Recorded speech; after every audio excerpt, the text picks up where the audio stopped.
NEET தேர்வு நெருங்கிடுச்சு. 3ஆம் தேதி நடக்க போகுது. நம்ம எல்லாருக்குமே தெரியும். பட் இப்பவும் சில பதட்டம் இருக்க தான் செய்யுது. என்ன டாக்குமெண்ட் எடுத்து வச்சுக்கணும்? அட்மிட் கார்டு எப்படி டவுன்லோட் பண்றது? சிட்டி எங்கன்னே எனக்கு தெரியலையே. என்னெல்லாம் டாக்குமெண்ட் நான் கொண்டு போணும்? என்னெல்லாம் நான் கொண்டு போகக்கூடாது? எக்ஸாம்ல நான் எப்படி நடந்துக்கணும்? இதெல்லாம் ஒரே குழப்பமா இருக்கு. பேரண்ட்டுக்கும் சரி, ஸ்டூடெண்ட்டுக்கும் சரி. இதை தான் டீட்டெயில்டா இந்த வீடியோவில் நம்ம பார்க்க போறோம். நான் உங்கள் கோவிந்தராஜ் ஆர்ஜிஆர் அகாடமி சார்பா உங்கள்கிட்ட பேசிட்டு இருக்கேன்.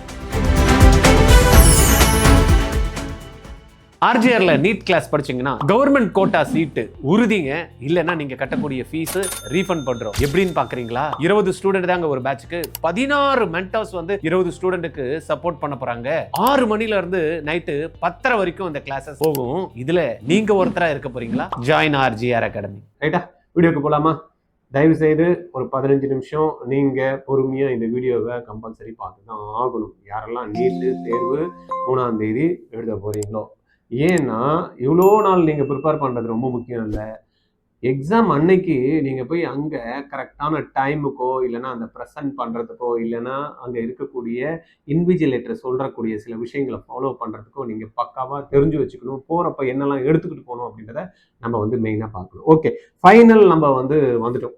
ரைட்டா, ஃபைனல் ஸ்டேஜில் இருக்கும். ஆல்மோஸ்ட் வந்து பார்த்தீங்கன்னா இன்னும் ஒரு 8 நாள் தான் நம்மளுக்கு வந்து என்ன இருக்குது, நீட்டு தேர்வு நடக்கிறதுக்கான டைமிங் இருக்குது. அதெல்லாம் ப்ரிப்பரேஷனை பொறுத்த வரைக்கும் நம்ம எதுவும் உங்களுக்கு சொல்லணும்னு அவசியம் கிடையாது. நீங்கள் எல்லாமே பக்காவாக ப்ரிப்பேர் பண்ணிட்டு இருக்கீங்க, அருமையாக ப்ரிப்பேர் பண்ணிட்டு இருக்கீங்க. உங்கள் ஒவ்வொருத்தரும் படிக்கக்கூடிய இன்ஸ்டியூஷன்லாம் அவங்களும் வந்து பார்த்தீங்கன்னா நீங்கள் எந்த அளவுக்கு விறுவிறுப்பாக இருக்கீங்களோ உங்களோட பிரம்மாண்டமாக வந்து பார்த்தீங்கன்னா அவங்க எஃபர்ட்ஸ் போட்டுன்னு தான் இருக்காங்க. ஒவ்வொரு இன்ஸ்டியூஷனுமே அவங்க குழந்தைங்களை நல்லா கொண்டாடணும், அற்புதமாக கொண்டாடணும், சூப்பராக கொண்டாடணும், மார்க்ஸ் நல்லா வாங்க வைக்கணும், கவர்மெண்ட் கோட்டாவை எப்படி என்ன குழந்தைங்களை தட்ட வைக்கணும் அப்படின்றதான் ஒவ்வொரு இன்ஸ்டியூஷனோட எய்மாக இருக்கும். ரைட்டா, ஏன்னா அவங்க அப்பதான் வந்து பார்த்தீங்கன்னா அடுத்த லெவலுக்கு அவங்க க்ரோ ஆக முடியும். அந்த மாதிரி நினைப்பு இல்லைன்னா அந்த இன்ஸ்டியூஷன் கண்டிப்பாக க்ரோ ஆகாது. மாணவர்களும் அங்கே வந்து சேர மாட்டாங்க. அதனால அந்த எண்ணத்தோட தான் எல்லாருமே ஒர்க் பண்ணிட்டு இருப்பாங்க. அதனால தயவு செய்து உங்களுடைய எங்க படிக்கிறீங்களோ அந்த இன்ஸ்டியூஷனை நீங்க நம்பணும். ரைட்டா, நம்பணும். ஃபர்ஸ்ட் நம்பணும். 2வது உங்களை நீங்க நம்பணும். கண்டிப்பா எஸ் நான் பண்ணிடுவேன், நான் சாதிச்சிருவேன், அடிச்சிருவேன், முடியும், என்னால 3ஆம் தேதி எக்ஸாம்ல வந்து நான் நல்லா பண்ணிடுவேன் அப்படின்ற உங்களுடைய எண்ணம் வந்து இதே தான் இருக்கணுமே தவிர அதுல இருந்து டிராப் ஆகவே கூடாது. Right, okay. இப்ப நம்ம முக்கியமான விஷயம் பார்க்கணும்னா நம்மளுடைய எக்ஸாம் டேட் எல்லாருக்குமே தெரியும். 3/5/2026. இது எத்தனை அவர் எக்ஸாம்ஸ் நடக்கும் அப்படின்றதும் நம்மளுக்கு கிளியரா தெரியும். 3 ஹவர் தான் எக்ஸாம் நடக்கும். 2ல இருந்து 5 மணி வரைக்கும் தான். ஆனா 2 மணிக்கு தான் எக்ஸாம் நினைச்சிட்டுனாரு 1:55 போனா உள்ள சேர்ப்பாங்களா? சேர்க்க மாட்டாங்க. இது எல்லாத்தையும் நம்ம வந்து என்ன பண்ணணும், கொஞ்சம் தெளிவா பார்த்து வச்சுக்கணும். 1:30 மணிக்கு மேல உங்களுக்கு 1 செகண்ட் ஆனாலும் கேட் க்ளோஸ் ஆயிடுச்சுன்னா உங்களை உள்ள அலோவ் பண்ண மாட்டாங்க. அப்ப நம்மளுடைய அட்மிட் கார்டு வந்ததுமே நம்மளுக்கு டைம் எப்போ கேட் ஓப்பன்னு கொடுத்துருப்பாங்க, எப்போ நம்மளுக்கான ஸ்லாட் கொடுத்துருக்காங்கன்னு பார்த்துட்டு அதுக்கேற்ற மாதிரி நம்ம டைம்ல நம்ம போயிடணும். ரைட்டாப்பா, பண்ணுவீங்களா? இப்போ அட்மிட் கார்டு எப்போ சார் வரும் அப்படின்னா அதுக்கும் வந்து பார்த்தீங்கன்னா அழகாக சொல்லிட்டாங்க. ஆல்ரெடி என்டிஏ வந்து டிக்ளேர் பண்ணிட்டாங்க 26 அன்னைக்கு அட்மிட் கார்டு வரும் அப்படின்ட்டு. அட்மிட் கார்டு வந்தால் நான் எங்கே சார் போய் டவுன்லோட் பண்ணுவேன்னா ஒன்றும் பயப்பட தேவையில்லை. neetep.nta.nic.in இந்த வெப்சைட்டில் தான் நம்ம ஆல்ரெடி அப்ளிகேஷன் போட்டோம். அந்த அப்ளிகேஷன் போய் போடுறப்ப அதே வெப்சைட்டுக்கு போனீங்கன்னா போகிறோம். ரைட்டா, ஒன்றும் பயப்பட தேவையில்லை. அங்கே நான் 26ஆம் தேதி நீங்கள் அந்த வெப்சைட்டில் போயிட்டு உங்களுடைய என்ன பண்ணணும், அப்ளிகேஷன் நம்பரு பாஸ்வேர்டை போட்டு அங்கே ஒரு கேப்சா கொடுத்துருக்கோம், அதை போட்டிங்கனாலே அட்மிட் கார்டு டவுன்லோட் ஆகிடும். ரைட், இந்த அட்மிட் கார்டு நீங்கள் என்ன பண்ணணும், டவுன்லோட் பண்ணி எடுத்துக்கணும். 2 பிரிண்ட் அவுட்டு கலர் வச்சாலும் ஓகே தான். கலர் இல்லை சார் எங்கள் வீட்டு சைட்லேயே கலர் பிரிண்ட் அவுட் இல்லைன்னாலும் ஓகே தான். ரைட்டா, அதனால நீங்கள் எதுவும் பயப்பட தேவையில்லை. கலர் ஆர் பிரிண்ட் அவுட் வந்து பார்த்தீங்கன்னா உங்களுக்கு பிளாக் அண்ட் ஒயிட் இருந்தால் கூட பரவாயில்ல. ஒன்று எடுத்து வீட்டில் வச்சிடணும், ஒன்று நீங்கள் எக்ஸாம் ஹாலுக்கு கொண்டு போகணும். ரைட்டா, இதை வந்து நீங்கள் ரொம்ப கேர்ஃபுல்லாக வந்து பார்க்கணும். ரைட்டா, உங்களுடைய அட்மிட் கார்டு டவுன்லோட் பண்ணதுமே அதில் உங்கள் நேம் கரெக்டாக இருக்கா, உங்களுடைய அப்புறமா ஃபோட்டோ கரெக்டாக இருக்கா, எக்ஸாமினேஷன் சென்டர் எங்கே போட்டிருக்காங்க, நம்மளுக்கான டைமிங் என்ன அதில் கொடுத்துருக்காங்க அப்படின்றத கேர்ஃபுல்லாக வந்து பார்க்கணும். ரொம்ப முக்கியமான விஷயம். 2வது உங்களுடைய நேம் எதனா மிஸ் மேட்ச் இருக்கா, ஃபோட்டோ எதனா பிளர்ராக இருக்கா, இதெல்லாத்தையும் நீங்கள் செக் பண்ணிக்க வேண்டியது உங்களுடைய கடமை. ரைட்டா, டவுன்லோட் பண்ணதுமே கம்பல்சரி செக் பண்ண வேண்டியது என்ன, ஒன்று அஃபிஷியல் வெப்சைட்ல தான் போய் டவுன்லோட் பண்றீங்களான்னு பாருங்க. 2வது வந்து நேம் வந்து கரெக்டா இருக்கா அப்ளிகேஷன்ஸ்க்கும் அப்படின்றத செக் பண்ணிடுங்க. தென் போட்டோ வந்து கிளியரா இருக்கா அப்படின்றத நீங்க பாத்துக்கணும். தென் எக்ஸாம் சென்டர் நம்மளுக்கு என்ன இடத்துல கொடுத்துருக்காங்க அப்படின்றதையும் நீங்க செக் பண்ணிக்கணும். ரிப்போர்ட்டிங் டைம் என்ன நம்மளுக்கு கொடுத்துருக்காங்க அப்படின்றதையும் நோட் பண்ணிடணும். இதை வந்து தயவு செய்து எக்காரணம் கொண்டு யாரும் என்ன பண்ணக்கூடாது, மிஸ் பண்ணக்கூடாது. அட்மிட் கார்டில் பொறுத்த வரைக்கும் எந்த விதமான பதட்டமும் இல்லாமல் நிதானமாக டவுன்லோட் பண்ணி நான் சொன்ன மாதிரி 2 பிரிண்ட் அவுட்டை எடுத்து வச்சுங்க. Right. Exam city and centre detail அப்படின்றப்ப நம்ம செக் பண்றப்ப ஏற்கனவே எக்ஸாம் சிட்டி எங்க அப்படின்றது வந்து ஆல்மோஸ்ட் வந்து பாத்தீங்கன்னா நம்ம எல்லாருக்குமே தெரியும். ஏன்னா அட்மிட் கார்டு கொடுக்கறதுக்கு முன்னாடி என்ன பண்ணிட்டாங்க, எக்ஸாம் சிட்டி எங்க கொடுத்துருக்காங்க அப்படின்ற டீட்டெயில நம்மளுக்கு எந்த சிட்டியில நம்ம வந்து எழுத போறோம் அப்படின்றது, சென்னையா, மெட்ராஸா, தூத்துக்குடியா, கோயம்புத்தூரா அப்படின்ற மாதிரி எல்லாமே கொடுத்துட்டாங்க. ஆல்ரெடி எல்லாமே செக் பண்ணி ரெடியா வச்சிருப்பீங்க. இப்போ அதை பத்தி ஒரி பண்ணிக்க தேவையில்லை. இதுல ஏதாவது நம்ம சேஞ்ச் பண்ண முடியுமான்னா இப்போதைக்கு நம்மளுடைய அந்த எக்ஸாம் சென்டர் சிட்டியை நம்ம சேஞ்ச் பண்ண முடியாது. எக்ஸாம் எழுதுற வெனியூ சேஞ்ச் பண்ண முடியுமா, அதுவும் நம்ம கையில கிடையாது. அது வந்து யாருடைய இதுல இருக்கு, என்டிஏ தான் வந்து பார்த்தீங்கன்னா அது நம்மளுக்கு அலாட் பண்ணுவாங்க. தென் நான் வந்து அட்மிட் கார்டை நான் வந்து டவுன்லோட் பண்ணிட்டேன் சார். போறப்ப எனக்கு நான் என்ன சார் ஐடி ப்ரூஃப் கொண்டு போகணும் அப்படின்னு சில பேருக்கு அது டவுட் இருந்துகிட்டே இருக்கு. ஆதார் இருக்கு, பயப்பட தேவையில்லை. எந்த வந்து போட்டோ ஐடி நம்ம ஒரு ப்ரூஃப் இருக்கு, அந்த ப்ரூஃப்ல நம்மளுடைய போட்டோ இருக்கணும். அது கவர்மெண்ட் ரெகக்னைஸ் பண்ணதா இருக்கணும். அந்த மாதிரி இதுவை வந்து பாத்தீங்கன்னா என்ன பண்றாங்க, ஐடி ப்ரூஃபா கொண்டு போகலாம் அப்படின்றாங்க. நம்ம ஏற்கனவே ஆதார் கார்டு கொடுத்தோன்னே ஆதார் ஒரிஜினல் நீங்க கொண்டு போயிடலாம். ரெண்டாவது, ஆதார் நான் கொடுக்கல சார், எனக்கு பாஸ்போர்ட் வச்சு தான் பண்ணனா, பாஸ்போர்ட் அலோடு, நீங்க எடுத்துட்டு போகலாம். டிரைவிங் லைசன்ஸ் எடுத்துட்டு போகலாம். ஓட்டர் ஐடி கார்டு எடுத்துட்டு போகலாம். தென் வந்து பாத்தீங்கன்னா பேன் கார்டு, இப்போ நிறைய பேர் ஓட்டு போட்டதுனால புதுசா வந்து ஓட்டர் ஐடி வச்சுட்டு இருப்பீங்க, அதனால அதையும் நீங்க கொண்டு போறதுக்கு அலோடு இருக்கு. பட் எவ்ரி திங் என்ன பண்ணணும், ஒரிஜினல் தான் நீங்க கொண்டு போகணும். அட்மிட் கார்டோட ஒரிஜினல் ஐடியை நீங்க கொண்டு போகணும். அப்புறமா வேற என்ன விஷயங்கள் சார் நான் வந்து போறப்ப பார்க்கணும் அப்படின்னா, அந்த பயோமெட்ரிக் வந்து உங்களுக்கு கரெக்டா இருக்கா, ஃபேஸ் அத்தான்டிகேஷன்லாம் பக்காவா இருக்கா அப்படின்றதே பார்த்துக்கணும். அப்புறமா அந்த மேட்ச் வந்து உங்களுக்கு கரெக்டா இருக்கா, அப்ளிகேஷனுக்கும் இதுக்கும் வந்து எக்ஸாக்ட் மேட்ச் இருக்கா அப்படின்றத நீங்க பார்த்து செக் பண்ணிக்கணும். போட்டோஸ் ரைட், என்ன வந்து போட்டோ ஒட்டியிருக்கோ அதே வந்து ஆதார்ல இல்லைன்னா உங்களுடைய ஐடி ப்ரூஃப்ல இருக்கக்கூடிய போட்டோஸ் வந்து மேட்ச் ஆகுதா அப்படின்றதையும் நீங்க செக் பண்ண வேண்டியது உங்களுடைய கடமை. டாக்குமெண்ட்ஸ் வந்து என்ன சார் நான் கேரி பண்ணணும் அப்படின்னா, ஏற்கனவே நம்ம சொன்ன மாதிரி அட்மிட் கார்டு நீங்க கம்பல்சரி கையில வச்சுக்கணும். தென் வந்து பாத்தீங்கன்னா வேலிட் ஐடி ப்ரூஃப் நீங்க கையில வச்சுக்கணும்.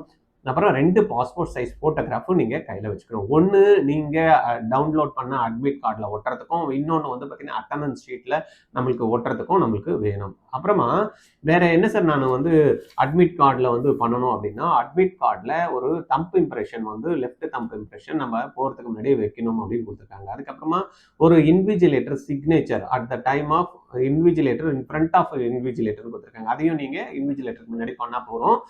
இப்போ போஸ்ட் கார்டு சைஸ் வந்து போட்டோ வைக்கணுமா வேணாமா அப்படின்றது நம்ம அட்மிட் கார்டு வந்ததுக்கு அப்புறம் தான், பின்னாடி பேக் சைட்ல லாஸ்ட் இயர் அதுக்கு முன்ன வருஷம்லாம் வந்து பார்த்தீங்கன்னா அந்த பெரிய size photo post card size போட்டோவும் கேட்டாங்க. அதனால ஒட்டி கொண்டு போக வேண்டியதா இருந்தது.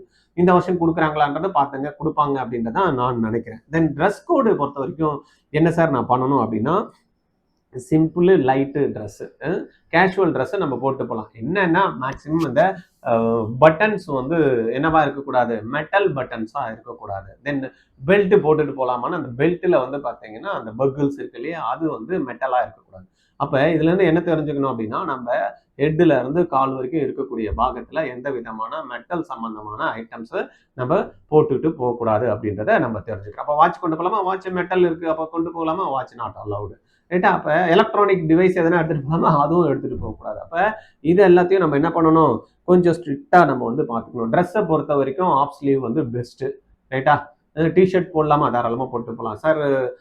ஜீன் போட்டு போகலாமா, தாராளமாக ஜீன் போட்டு போகலாம். ரைட்டா? என்ன பெருசாக பூ போட்டுலாம் போட வேணான்றாங்க. பட் அது கூட லாஸ்ட் இயர்லாம் அலோவ் பண்ணாங்க. அதை பற்றிலாம் ஒன்றும் ஒரி பண்ணிக்க தேவையில்லை. பட் பார்த்துட்டு நம்ம டீசெண்டாக நம்ம எக்ஸாம் போகிறப்ப எப்படி போவோம், அதுக்கேற்ற மாதிரி நம்ம போகணும், அவ்வளோதான். இதுக்கு போய் ட்ரெஸ் கோடு இப்படி பார்க்கணுமா அப்படி பார்க்கணுமா அப்படின்றத இல்லை. செப்பல்ஸ் வந்து அலௌடு, ஷூஸ் வந்து நாட் அலௌடு, அவ்வளோதான். ரைட்டா? அதே போல் ஹீல்ஸ் போட்டதெல்லாம் ரொம்ப பெரிய ஹீல்ஸ் எல்லாம் வந்து நாட் அலௌடு, அதை பார்த்துக்குங்க. நம்ம நார்மலாக செப்பல் போட்டு போயிட்டு வந்துடலாம், அவ்வளோதான். ரைட்டா? இது நீங்கள் வந்து கண்டிப்பாக ட்ரெஸ் கோடில் பார்க்க வேண்டிய ஒரு விஷயமா இருக்குது. அடுத்தது நான் என்ன சார் முக்கியமாக பார்க்கணும் அப்படின்னு பார்த்தீங்கன்னா, என்ன நான் வந்து உள்ள எடுத்துட்டு போறப்ப அலோவ் பண்ண மாட்டாங்க அப்படின்னா, எலக்ட்ரானிக்ஸ் ஏற்கனவே நம்ம பார்த்தோம். எலக்ட்ரானிக்ஸ் ஐட்டம் எடுத்துட்டு போகக்கூடாது. படிக்கிறதுக்கு நான் அங்கே போய் நான் 11 மணிக்கெல்லாம் போயிடுறேன் சார், அதனால உள்ள போய் படிக்கணும், நான் ஸ்டடி மெட்டீரியல்லாம் கொண்டு போறேன்னா அதுவும் not allowed. Then personal items நம்ம எல்லாம் சில அதெல்லாம் வச்சுட்டு இருப்போம்ல, அதெல்லாம் பேகு, வேலெட்டு, பர்ஸு, இந்த மாதிரி எல்லாம் பவுச்சர்ஸ், ஈட்டபிள்ஸு, வாட்டர் பாட்டில் வந்து டிரான்ஸ்பரண்ட் வாட்டர் பாட்டில் கொண்டு போகலான்னு சொல்றாங்க. அதனால வாட்டர் பாட்டில் வந்து அலௌடு. ரைட்டா? பென்னு அவங்களே வந்து பென் அவங்களே கொடுப்பாங்க. ரைட். தென் வந்து உள்ள போறப்ப எப்படி சார் இருக்கும் அப்படின்றத முக்கியமா தெரிஞ்சு வச்சுக்கணும். உள்ள போறப்ப கண்டிப்பா வந்து பாத்தீங்கன்னா நம்ம டைமுக்கு போகணும் அப்படின்றத நம்ம கரெக்டாக வச்சுக்கணும். லாஸ்ட் டைம்ல போய் அறிகுறியா அங்கே போய் 1:30 மணிக்கு அடிக்கிறப்போ நான் நிற்கேன் அப்புறம் விடல அப்படின்ற மாதிரி எல்லாம் பதட்டப்படக்கூடாது. கரெக்டாக வந்து பார்த்தீங்கன்னா 1:30 மணிக்கு எக்ஸாம்னா அட்லீஸ்ட் ஒரு ஒரு மணி நேரம் முன்னாடி ஒரு 12:30 இல்லை 12 மணிக்கு போயிடலாம். உங்களுக்கு 11 மணில இருந்தே கேட் ஓப்பனா கொடுத்துருவாங்க. அதனால நீங்க போறதுல தப்பு கிடையாது. Reach the exam centre well before இந்த ரிப்போர்ட்டிங் டைம். உங்களுக்கு என்ன ரிப்போர்ட்டிங் டைம் கொடுத்தாங்களோ அந்த டைமுக்கு நீங்க உள்ள போயிடுறது நல்லது. உள்ள போனதுமே டாக்குமெண்ட் வெரிஃபிகேஷன் இருக்கும். வெரிஃபிகேஷன் முடிஞ்சதுமே நம்மளுக்கு அந்த ஃப்ரிஸ்கிங் இருக்கும். அந்த மெட்டல் டிடெக்டர் வச்சு வந்து பார்த்தீங்கன்னா நம்மளுக்கு வந்து பண்ணுவாங்க. அந்த கேர்ள்ஸ் வந்து பார்த்தீங்கன்னா காதுல போடுறது, மூக்குல போடுறது, கழுத்துல போடுறது, கையில போடுறது இது எல்லாத்தையும் வந்து பேரண்ட் கிட்ட கழட்டி வச்சுட்டு போயிடணும். அங்கே உள்ள போனீங்கன்னா எந்த விதமான லாக்கரும் நம்மளுக்கு ப்ரொவைட் பண்ண மாட்டாங்க. ஐயோ நான் உள்ள வந்துட்டேனே, நான் வந்து தங்க செயின் ஆச்சு அப்படின்னா அங்கே இருக்கிறவங்க கிட்ட யாருக்கிட்ட கொடுக்கலாம்.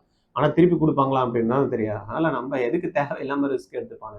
தயவுசெய்து பேரண்ட் உள்ள போறப்ப குழந்தைகிட்ட பார்த்துக்கிட்டு அவங்க கிட்ட ஏதாவது இருக்கா, பேக்ல எதனா வச்சிருக்காங்களா, இல்லைன்னா பர்ஸ்ல எதனா வச்சிருக்காங்களா, இல்லைன்னா பாக்கெட்ல ஏதாவது தெரியாம வச்சுட்டு இருக்காங்களா அப்படின்றத ஐடென்டிஃபை பண்ணிங்க. ஃபோன் எல்லாம் கொடுத்து அனுப்பக்கூடாது. அதே போல கழுத்துல போடக்கூடிய கேர்ள்ஸ் சில்ட்ரன் எல்லாம் அனுப்புறப்ப கொஞ்சம் செக் பண்ணி உள்ள அனுப்பிச்சிட்டிங்கன்னா நல்லது. ஏன்னா குழந்தை அங்கே போய் யார்கிட்ட கொடுப்பாங்க, ரைட்டா? ஷூஸ் எல்லாம் போட்டுருந்தா உள்ள அலோடு இல்லை. அதனால செப்பல் மட்டும் நீங்க கொஞ்சம் குழந்தைக்கு வாங்கி கொடுத்துருங்க. பயோமெட்ரிக் அண்ட் ஃபேஸ் அத்தன்டிகேஷன் கரெக்டா இருக்கா அப்படின்னு பாத்துங்க. கொஞ்சம் பதட்டப்படாதீங்க. அந்த மாதிரி உடனே பயோமெட்ரிக் உங்களுக்கு வரல அப்படின்னா ஐயோ டென்ஷன் ஆச்சு, எனக்கு அவ்வளவுதான், என்னால எக்ஸாமே எழுத முடியாது, என்னோட ஃபேஸ் ரெகக்னிஷனே ஆகல அப்படின்ற மாதிரி எல்லாம் ஃபர்ஸ்ட் பதட்டப்படக்கூடாது குழந்தைங்க.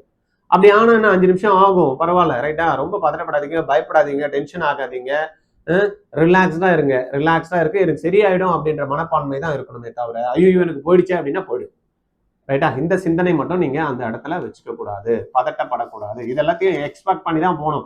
எனக்கு ஃபேஸ் ரெகக்னிஷன் ஆகலாம் கொஞ்சம் டைம் எடுக்கும், பயோமெட்ரிக் வைக்கலாம்னா எனக்கு டைம் எடுக்கும், இப்படின்றத நீங்க என்ன பண்ணணும், முன்னாடி அக்செப்ட் பண்ணிக்கணும். அங்க போய் திடீர்னு ஐயோ எனக்கு ஒண்ணுமே தெரியாது, என் ஃபேஸ் ரெகக்னிஷன் ஆகலையே, இப்போ வைக்கலையே முடியலையே, அங்க ஓடணுமே எங்க ஓடணுமே அப்படின்னு பதட்டம் மட்டும் கூடாது, ரைட்டா? Item strictly not allowed. நம்மளுக்கு ஏற்கனவே தெரியும். எலக்ட்ரானிக் டிவைஸ் இதெல்லாம் வந்து நம்ம பர்சனல் ஐட்டம்ஸ் அதெல்லாம் கொண்டு போகக்கூடாது. தென் செக்யூரிட்டி சிஸ்டம் உள்ள போறப்ப என்ன நடக்கும் அப்படின்றத நம்ம டிஸ்கஸ் பண்ணோம். அதுக்கு அடுத்தது பாத்தீங்கன்னா இன்சைட் எக்ஸாம் ஹால். எக்ஸாம் ஹாலில் என்ன மாதிரி நடந்துக்கணும்னா கரெக்டா போகணுமா, நம்மளுக்குன்னு அலாட் பண்ண இடத்துல தான் உட்காரணும். வேற யாரு கூடயும் போய் அங்க போயிட்டு உட்காந்து தேவையில்லாம கதை எல்லாம் பேசிட்டு இருக்கலாம். நீ படிச்சா, நான் படிச்சா, இது படிச்சா, அது படிச்சா, இதெல்லாம் நம்மளுக்கு வேணாம். யாருன்னே தெரியாது. 12 பேர் உட்காந்துருப்பாங்க. 12 பேர்ல வந்து பாத்தீங்கன்னா யாரு என்னன்றதெல்லாம் நம்மளுக்கு தேவையே கிடையாது. அதெல்லாம் அப்புறமா எக்ஸாம் முடிச்சுட்டு வெளியில வரப்ப வேணா பாத்துக்கலாம். இன்விஜிலேட்டர் என்ன சொல்றாரோ அதை மட்டும் தான் நீங்க என்ன பண்ணணும், கரெக்டா வந்து ஃபாலோ பண்ணும். இன்விஜிலேட்டர் என்ன சொல்றாங்களோ அதை தான் நீங்க என்ன பண்ணும், ஃபாலோ பண்ணும். உங்களுக்கு ஏதாவது உங்களுக்கு குவரி இருக்கு இன்விஜிலேட்டர்னா ஜஸ்ட் ரைஸ் யுவர் ஹேண்ட். கேட்காதீங்க, கையை மட்டும் தூக்குனீங்கன்னா போதும், அவர் வந்து உங்ககிட்ட வந்து சொல்வார். ஏற்கனவே சொன்ன மாதிரி ஸ்டே காம் அண்ட் ஃபோக்கஸ்டு. வேற எந்த டைவர்ஷனும் இருக்கக்கூடாது. எதனா அன்சர்டன் நடந்ததுன்னா சரியாயிடும் அப்படின்றத நடக்கணும். ஏன்னா போன வாட்டி வந்து பாத்தீங்கன்னா மழை வந்துருச்சுமே பதட்டம், ஐயோ மழை வந்துச்சு, ஐயோ மழை வந்துச்சு, ஐயோ கரண்ட் போயிடுச்சு. கரண்ட்னா போட்டோம், மழையனா வரட்டும், நம்ம வேலை செய்ய வேண்டியது என்ன பண்ணோம், கொஸ்டினை பார்க்கணும், ஒர்க் அவுட் பண்ணணும், ஆன்சரை போடணும். இப்படிதான் பார்க்கணுமே தவிர ஐயோ மழை வந்துருச்சு, காத்து அடிக்குது, எனக்கு வந்து வேர்த்து போதே, இதெல்லாம் பார்த்துட்டு இருந்தா இதெல்லாம் வந்து நோ எக்ஸ்கியூஸ். ஏன்னா ஆல்ரெடி வந்து பாத்தீங்கன்னா தெளிவா வந்து யார் சொல்லிட்டா, கோர்ட் வந்து ஜட்ஜ்மெண்ட் வந்து லாஸ்ட் இயரே கொடுத்துட்டாங்க. இந்த மழை வருது, கரண்ட் போச்சு, இதெல்லாம் வந்து பாத்தீங்கன்னா நாட் அக்செப்டட். நீ பண்ண வேண்டிய வேலை 3 மணி நேரத்துல கரெக்டா பண்ணணும், அவ்வளவுதான், ரைட்டா? அதனால எனக்கு ஃபேஸ் ரெகக்னிஷன் ஆகல, எனக்கு வந்து தம்ப் இம்ப்ரெஷன் வைக்கல, எனக்கு வந்து ஃபேனு ஓடல, எனக்கு வந்து வெயில் ஜாஸ்தி அடிச்சுது, எனக்கு மழை வந்துடுச்சு, கரண்ட் போயிடுச்சு, இதெல்லாம் வந்து பாத்தீங்கன்னா அக்செப்டடே கிடையாது. நீங்க அந்த 3 ஹவர்ல பர்ஃபெக்டா என்ன பண்ணணுமோ அதை மட்டும் தான் நீங்க பண்ணணுமே தவிர மற்ற எந்த சிந்தனையும் உங்களுக்கு இருக்கக்கூடாது. நான் சொன்ன மாதிரி அன்சர்டனிட்டி இருந்ததுன்னா கூலா காமா ரிலாக்ஸ் பண்ணி ஒரு 2 நிமிஷம் ரிலாக்ஸ் பண்ணிட்டு அதுக்கப்புறமா வந்து ஒர்க் பண்ண ஆரம்பிங்க. அதே போலதான் கொஸ்டின் பேப்பரை கையில வாங்கினதுக்கு அப்புறமும் இன்விஜிலேட்டர் என்ன சொல்றாங்களோ அதெல்லாம் பக்காவா ரோல் நம்பர் போடுங்கணும்னா போடுங்க, அப்புறமா சென்டர் நம்பர் எழுதணும்னா எழுதுங்க, கோடு மார்க் பண்ணணும்னா மார்க் பண்ணுங்க. இதெல்லாம் அவங்க வந்து உங்களுக்கு பக்காவா வந்து இன்ஸ்ட்ரக்ஷன்ஸ் வந்து கொடுப்பாங்க, அதை பண்ணிடணும். அதே போல OMR பொறுத்த வரைக்கும் என்ன டீடைல்ஸ் எல்லாம் ஃபில்அப் பண்ணணும்னு சொல்றாங்க. தம்ப் இம்ப்ரெஷன் வைக்க சொல்லுவாங்க, அப்பா பேர் எழுத சொல்லுவாங்க, அம்மா பேர் எழுத சொல்லுவாங்க, உங்களுடைய சிக்னேச்சர் போட சொல்லுவாங்க, அவங்க சிக்னேச்சர் போடுவாங்க, ரைட்டா? அப்புறமா வந்து பாத்தீங்கன்னா ரோல் நம்பர்ல இருக்கக்கூடிய அந்த சர்க்கிள் எப்படி வந்து ஆன்சருக்கு சர்க்கிள் ஷேர் பண்றாங்களோ ரோல் நம்பரோட சர்க்கிளும் நம்ம ஷேர் பண்ண வேண்டியது இருக்கும். பெண்ணு வந்து பாத்தீங்கன்னா நம்ம இஷ்டத்துக்கு வந்து யூஸ் பண்ணக்கூடாது, நம்ம எடுத்துட்டும் போகக்கூடாது. அவங்க கொடுக்குற பெண்ணை தான் நம்ம வந்து யூஸ் பண்ணணும். No overwriting or mistakes. சரியா? ஒரு முட்டை போட்டிங்கன்னா அந்த முட்டையை கரெக்டாக போடணும். ஒரு முட்டையை போட்டுட்டு அது தப்பாயிடுச்சுன்னு அடிச்சுட்டு இன்னொரு முட்டை போட்டாலும் தப்பு தான். அதனால ஆன்சர் பண்றதுக்கு முன்னாடி 1ஆம் நம்பர் ஆன்சருக்கு நான் வந்து 2ஆம் நம்பர் தான் வந்து என்ன கொடுத்துருக்காங்க, 2 ஆப்ஷன் தான் கரெக்ட் அப்படின்னா 1ஆம் நம்பர் கொஸ்டின்ல நான் டிக் பண்ணிட்டேன், 2 ஆப்ஷனை டிக் பண்ணிட்டேன். அப்போ ஓஎம்ஆர்ல போய் 1ஆம் நம்பர் கொஸ்டினுக்கு 2வது ஆப்ஷன் தான் ஷேட் பண்றோம்னா you have to ensure before shading. இதுல தான் நிறைய குழந்தைங்க வந்து பாத்தீங்கன்னா மிஸ்டேக் பண்றாங்க. ரைட்டா? இதனால 20ல இருந்து 30 மார்க் போயிடுச்சுன்னா கிட்டத்தட்ட உங்களுக்கு 10,000 ரேங்க் மேல நீங்க போயிடுவீங்க. சீட்டு கிடைக்கிறதுக்கான ஆப்பர்ச்சுனிட்டி விட்டுருவீங்க. அப்புறம் என்னத்துக்கு படிக்கிறோம்? புரியுதா? கொஞ்சம் சின்சியரா யோசனை பண்ணுங்களேன். நீங்க தான் படிக்கிறீங்க, எக்ஸாம் ஹாலுக்கு போறீங்க, நீங்க தான் வந்து கொஸ்டின் பேப்பர்ல மார்க் பண்றீங்க, நீங்க தான் வந்து ஓஎம்ஆர்ல மார்க் பண்ணணும் அப்படின்றது தெரியுது. அப்ப மார்க் பண்றப்ப கேர்ஃபுல்லா பண்ணணும்ன்றதும் தெரிஞ்சுக்கணும். இந்த இடத்துல வந்து பாத்தீங்கன்னா பசங்க வந்து சும்மா வந்து நான் இப்படி பண்ணிட்டேன் அப்படி பண்ணிட்டேன் எனக்கு அப்படியெல்லாம் இது எல்லாத்தையும் தூக்கி போட்டுடணும். ரைட்டா? நிதானமா கரெக்டா கொஸ்டினை பாருங்க, ஓஎம்ஆர் ஷீட்ல இருக்கக்கூடிய கொஸ்டின் நம்பர் பாருங்க. கொஸ்டின்ல என்ன ஆப்ஷன் கரெக்டா டிக் பண்ணிருக்கீங்க பாருங்க, அதே ஆப்ஷன் தான் ஓஎம்ஆர்ல பார்த்து இது கூட பண்ண முடியலன்னா அப்புறம் நீங்க என்னத்துக்கு டாக்டர் ஆக போறீங்க? புரியுதா? அப்ப நம்ம வந்து பாத்தீங்கன்னா பொறுமை தேவை, கரெக்டா பண்ணணும் அப்படின்றதான். ஒரு ஆபரேஷன் பண்ண போறீங்க, பொறுமை இல்லாம வயிற்ற தைக்கிறப்ப உள்ள கத்திரிக்கோலை வச்சுட்டீங்கன்னா இந்த மாதிரி எல்லாம் டாக்டர் வந்து என்ன பிரச்சனை நடக்குதே, நடந்திருக்கே, பண்றாங்களே, அப்போ பதட்டப்படாம இருக்கணும்ல. அதை ஃபர்ஸ்ட் நீங்க இந்த துறைக்கு வரப்ப கண்டிப்பா நீங்க கத்துக்க வேண்டிய ஒரு முக்கியமான விஷயம் பதட்டப்படக்கூடாது அப்படின்றது. ரைட்டா? ஓகே. அதே போல நம்ம தேவையில்லாம பக்கத்துல பேசுறோம், இல்லைன்னா வந்து காப்பி அடிக்கிறோம், இல்லைன்னா ப்ளூடூத் டிவைஸ் மூலமா எதனா பண்றோம், இந்த மாதிரி எல்லாம் அன்ஃபார் மீன்ஸ் எல்லாம் வந்து பாத்தீங்கன்னா கேஸ் அப்புறமா வந்து டிபார் பண்ணிடுவாங்க. அதெல்லாத்தையும் நீங்க உங்க குழந்தைங்களுக்கும் சரி சொல்லிக் கொடுங்க. யாருன்னா அந்த மாதிரி பண்ணாங்க அப்படின்னா இமிடியேட்டா அங்க இருக்கக்கூடிய இன்விஜிலேட்டருக்கு கன்வே பண்ணிட சொல்லுங்க. அப்புறம் நம்ம மேல பழிய போட்டாங்கன்னா கஷ்டமாயிடும். அதே போல நம்மளுக்கு கொடுக்கப்பட்ட டைம் 180 மினிட்ஸ். அந்த 180 மினிட்ஸ்ல 180 கொஸ்டின்ஸ் நம்ம வந்து பண்ணணும் அப்படின்றது ரொம்ப தெளிவா இருக்கணும். நெகட்டிவ் மார்க்ஸ் இருக்கு, தப்பா பண்ணிட்டோம்னா மைனஸ் மார்க் வந்து போயிடும். அதனால ஸ்மார்ட்டா வந்து பாத்தீங்கன்னா நீங்க பண்றதுக்கு வந்து கத்துக்கணும். ஒரு கொஸ்டினை வந்து நீங்க ரீட் அவுட் பண்றீங்க, ரீட் அவுட் பண்றப்பே உங்களுக்கு தெரியும் ஓகே இந்த கொஸ்டினுக்கு ஆன்சர் வந்து நம்ம கண்டுபிடிச்சிடலாம் அப்படின்றப்ப ஒரு மேக்ஸிமம் வந்து 120 செகண்ட்ஸ்க்கு மேல போகுது அப்படின்னா என்ன பண்ணும், அதை அவாய்ட் பண்ணிட்டு அடுத்த கொஸ்டினுக்கு நீங்க போறதுக்கு ரெடியா இருக்கணுமே தவிர அதே டிஃபிகல்ட் லெவல்ல கொஸ்டினை பிடிச்சின்னு உட்காந்தீங்கன்னா 10 நிமிஷம் ஆகும், 20 நிமிஷம் ஆகும், போயிடும். அப்புறமா நீங்க எதுவுமே பண்ண முடியாம போயிடும், ஸ்ட்ரக் ஆயிடுவீங்க. அதுக்கப்புறம் 100 மார்க் இறங்கிச்சுன்னா நம்மளுக்கு கவர்மெண்ட் கோட்டா சீட் கிடைக்கிறதுக்கு வாய்ப்பு இல்லாம போயிடும். அதனால 15 நிமிஷம் எப்பயுமே ரிலாக்ஸேஷன் வச்சுக்கோங்க. ஓஎம்ஆர் ஷேட் பண்றதுக்கு நிறைய குழந்தைங்களா நான் பாக்குறேன். கரெக்டா வந்து பாத்தீங்கன்னா 5 மணிக்கு இப்போ மார்க் எக்ஸாம் எழுதுறப்ப பாக்குறேன் சொல்லிட்டே இருக்கும் டைம் 1/2 hour ஆச்சு, 1 hour ஆச்சு, 1.5 மணி நேரம் ஆச்சு, 2 மணி நேரம் ஆச்சு, 2.5 மணி நேரம் ஆச்சு, சீக்கிரம் ஷேட் பண்ணுங்கன்னு சொன்னா கூட கரெக்டா அந்த 10 நிமிஷம் இருக்கிறப்பதான் அந்த 180 கொஸ்டின்ஸை கிடு கிடு கிடு கிடு கிடுன்னு பண்ணிட்டு 5 மணிக்கு கரெக்டா புடுங்குறப்ப 20 கொஸ்டின் விட்டுறாங்க. ஆன்சர் இத்தனைக்கும் கொஸ்டின் பேப்பர்ல வந்து மார்க் பண்ணி வச்சிருக்காங்க, ஓஎம்ஆர்ல பண்ணாம விட்டுறாங்க. அப்ப கரெக்டா அந்த 4:30க்கு you have to make sure நான் வந்து என்னெல்லாம் பண்ணியிருக்கணும் அது எல்லாத்தையும் நான் கரெக்டா ஷேட் பண்ணிட்டேன். அதுக்கப்புறம் தான் கொஸ்டின்ஸ் பேலன்ஸ் இருந்தா பார்க்க போறேன் அப்படின்றத பார்த்துக்கிட்டு பண்ணணும். ரைட்டா? பண்ண ஆன்சரே நம்ம வந்து ஓஎம்ஆர்ல ஷேட் பண்ணாம நம்மளுக்கு மார்க் வராம போயிடுச்சுன்னா என்ன? ரைட்டா? அதெல்லாத்தையும் நீங்க கொஞ்சம் கிளியரா பார்த்துக்கிட்டு பண்ணீங்கன்னா ரொம்ப அருமையா இருக்கும், சூப்பரா இருக்கும், எக்ஸலண்டா இருக்கும், மார்க்கும் நல்லா வரும். நீங்க நினைச்ச மாதிரி கோட்டா சீட்டும் வாங்கிடுவீங்க கவர்மெண்ட்ல. ரைட்டா? ஃபைனலா செக்லிஸ்ட் அப்படின்ற மாதிரி நம்ம பார்த்தோம் அப்படின்னா ஸ்டூடெண்ட் அட்மிட் கார்டு கையில எடுத்துக்கணும். ரைட்டா? ஒரு வாட்டி எல்லாமே இப்போ ஏற்கனவே சொன்னதெல்லாம் ஒரு வாட்டி அப்படிக்கலாம்னு சொன்ன பார்த்துக்கலாம். நம்ம அட்மிட் கார்டு வந்து கண்டிப்பா வேணும். அட்மிட் கார்டு 2 காப்பீஸ் வச்சுக்கோங்க. ஏன்னா நான் ஏற்கனவே சொன்ன மாதிரி அட்மிட் கார்டு வந்து எக்ஸாம் ஹால் உள்ள போயிட்டு திருப்பி வரப்ப அவங்க வாங்கிப்பாங்க. அப்போ ரிசல்ட் பார்க்கணும் அப்படின்னா அட்மிட் கார்டு இல்லை, எனக்கு நம்பர் தெரியாது, ரோல் நம்பர் தெரியாது, இந்த கதெல்லாம் கொடுக்கூடாது. ரைட்டா? அதனால கண்டிப்பா அதை எடுத்து வச்சுக்கணும். ஐடி ப்ரூஃப் கம்பல்சரி ஒரிஜினல் கொண்டு போகணும். பாஸ்போர்ட் சைஸ் போட்டோகிராஃப் நீங்க கொண்டு போக வேண்டியது இருக்கும். டிராவல் ரூட் வந்து கண்டிப்பா முன்னாடியே ஒரு நாள் முன்னாடியே போய் பார்த்துட்டு வந்துடணும். ஒரே நேம்லேயே 2-3 ஸ்கூல்ஸ் இருக்கும். அதனால பார்த்துட்டு எந்த ஸ்கூலுன்றதை கன்ஃபார்ம் பண்ணிட்டு போனீங்கன்னா நல்லா இருக்கும். தென்னாவது வந்து பார்த்தீங்கன்னா கரெக்டா வந்து ஒரு 2 நாள் 3 நாளுக்கு முன்னாடி நல்ல ஸ்லீப் டைம் என்னவோ அது நல்லா ரெஸ்ட் எடுத்துங்க, தூங்கிட்டு இருங்க. ஏன்னா லாஸ்ட்ல போய் எக்ஸாம் எழுதுறேன்னு உட்காந்து எக்ஸாம் உள்ள போற வரைக்கும் டென்ஷன்ல படிச்சுக்கிட்டு தூங்காம இருந்தீங்கன்னா அங்க போய் தூங்கிட்டீங்கன்னா அதுவும் பாக்குறேன். நிறைய குழந்தைங்க வந்து பாத்தீங்கன்னா எக்ஸாம் ஹால்ல படிக்கிறேன் படிச்சுட்டு நைட்டெல்லாம் உட்காந்து படிச்சுட்டு எக்ஸாம் ஹாலில் போய் தூங்குறாங்க. அது தூங்கி என்ன யூஸ் இருக்கு? கிளாஸ்ல உட்காந்து தூங்கினு எக்ஸாம் ஹாலில் போய் உட்காந்து தூங்கி ஒண்ணுமே யூஸே கிடையாது. அதனால ஹெல்த் வந்து ரொம்ப முக்கியமா பார்த்துக்க வேண்டியது. தேவையில்லாம சாப்பிட்டு போறப்ப நல்லா திம்முனுமா எக்ஸாம் போறேன், சண்டேவை ஒரு கட்டு கட்டிட்டு போறேன் அப்படின்னு சிக்கன் பிரியாணி, மட்டன் பிரியாணி இது எல்லாத்தையும் உள்ள நவுத்தின்லாம் இருக்கக்கூடாது. ரைட்டா? சிம்பிளா ஒரு நார்மலா இட்லி சாப்பிட்டீங்க, இல்லைன்னா இடியாப்பம் சாப்பிட்டீங்க, இந்த மாதிரி லைட் ஃபுட்டா நீங்க சாப்பிட்டு தான் போகணும். சாப்பிடாமையும் சீக்கிரம் போகணும். லாஸ்ட் இயர் வந்து பார்த்தீங்கன்னா ஒரு குழந்தை வந்து நல்லா படிச்சுட்டு போயிடுச்சு, சாப்பிடாம போயிடுச்சு, மயக்கம் அடிச்சு விழுந்துச்சு.